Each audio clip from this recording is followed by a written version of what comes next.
Opinions and stories around the game we love, told by your favorite storytellers. Stay up to date with all things cricket. Subscribe to Cricbuzz's YouTube channel and press that bell icon now.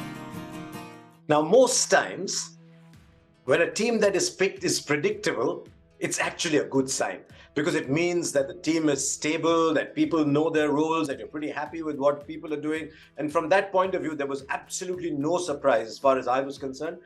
The morning the team was picked, I had picked what I thought would be the 15, and every one of those was in there. But which were the places that were up for grabs, maybe, that could have been discussed? One was the fourth bowler. I think India tried Avesh Khan, but we discovered that he's still maybe work in progress, maybe his peak is still ahead of him. But the moment Harsha Patel became available and passed a fitness test, then you knew he was back. It came down really to whether you wanted to play Harsha Patel or you wanted to take a punt on Mohammad Shami.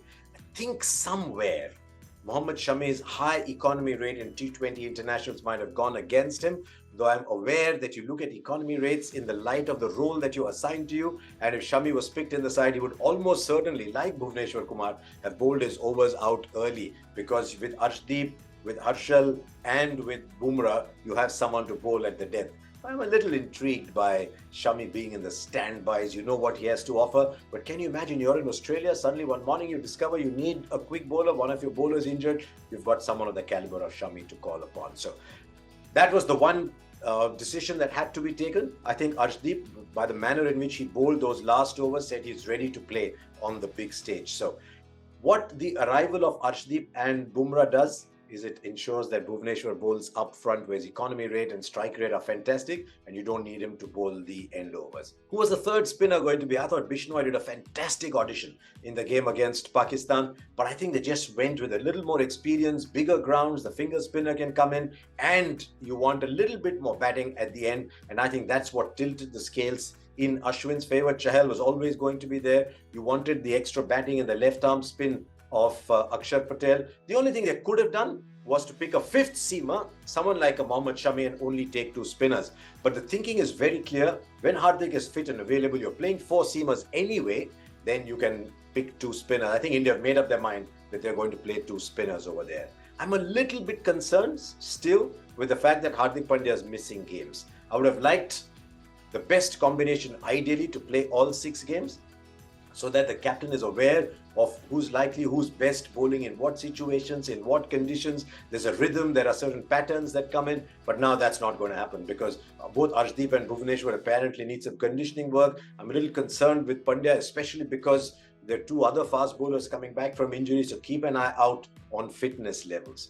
There's one other question that I think India have answered by putting their faith in a very gifted young player, and that is Rishabh Pant.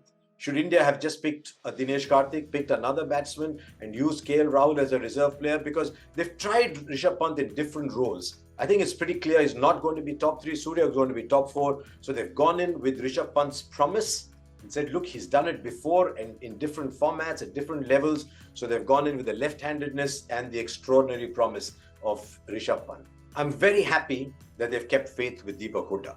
They asked him to open the batting, they asked him to bat at 3, they asked him to play the finisher's role. Whatever they have asked of Deepak Hooda in the form he is in, he's gone and delivered. He's always plus in the field. And I think he is in here, in many ways, as an insurance against Hardik Pandya. Hardik Pandya wakes up one morning, the back is not going, then you can play 5 regular bowlers, but you can also then play Deepak Hooda and ask him to bat at number 5, which is Hardik Pandya's position, and then have Dinesh Karthik at 6, and the 2 spinners to follow. I'm delighted that Dinesh Karthik still finds a place, but I think we have to measure Karthik by the role that he performs. He's playing a high-risk role. He'll only come off sometimes, and I think you've got to be aware that that is what will happen. If they think that Rishabh Pant and Karthik can play together, so be it. If Pant earns his place as a number 5 batsman, which can still happen because you need that left-hander at the top, but I'm happy with the selections of both Hooda and Karthik. Now, who opens the batting? And I think India have got to leave the egos aside and say, oh, does KL Rahul open? Because he's always done it. If Virat Kohli is seen as a better bet, his numbers as an opening batsman in internationals, even in the IPL, are just extraordinary.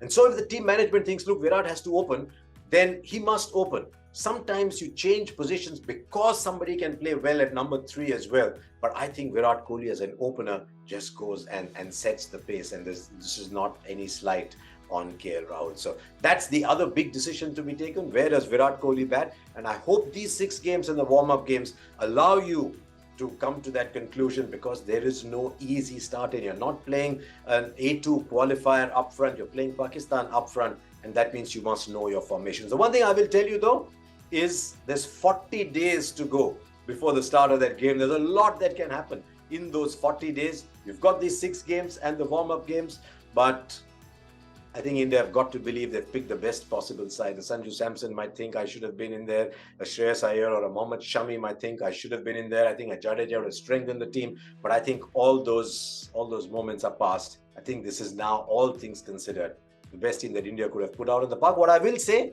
is, irrespective of what happened in the Asia Cup, this team has it in it to go the distance.